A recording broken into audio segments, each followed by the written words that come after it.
აშის პრეზიდენტსა და ტექნომაგნატს შორის კონფლიქტის მიზეზი გახდა დონალდ ტრამპის მიერ გატარებული საბაჟო ტარიფების გაზრდის პოლიტიკა.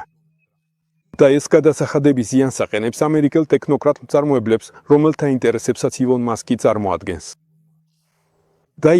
დაიცადეთ. მაგრამ ტრამპი ხომ პირიქით უნდა რომ წარმოება უკან შეერთებულ შტატებში დააბრუნოს.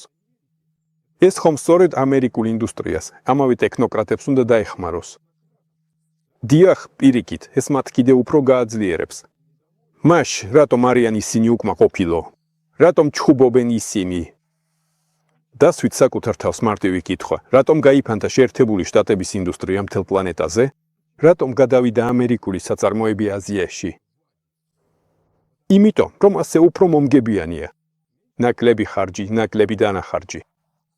ელექტრომობილის ტესლას მხოლოდ ამერიკული კომპონენტებით აწყობა შეუძლებელია, რადგან მხოლოდ ამერიკული კომპონენტები არ არსებობს.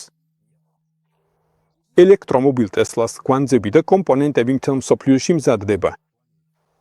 ზუსტად ასევე Starlink-ის სატელიტური სისტემებისა და SpaceX-ის რაკეტების აღჭურვილობა მსოფლიოს სხვადასხვა კუთხეში იწარმოება. ასეთი სისტემა, რომელსაც შეერთებული შტატები ნახევარი საუკუნეა ქმნის ნახევარი საუკუნე. ამერიკული წარმოებების სხვა ქვეყნებში გადატანა დაიწყო მე-19 საუკუნის 60-იანი წლებიდან. ამ სისტემის სწრაფად შეცვლა შეუძლებელია. შეერთებულ შტატებში დაკარგული წარმოებების აღსადგენად ათწლეულებია საჭირო და ტრამპის პრეზიდენტობის ბოლო ვადა ამაზე ნამდვილად არ ეყოფა.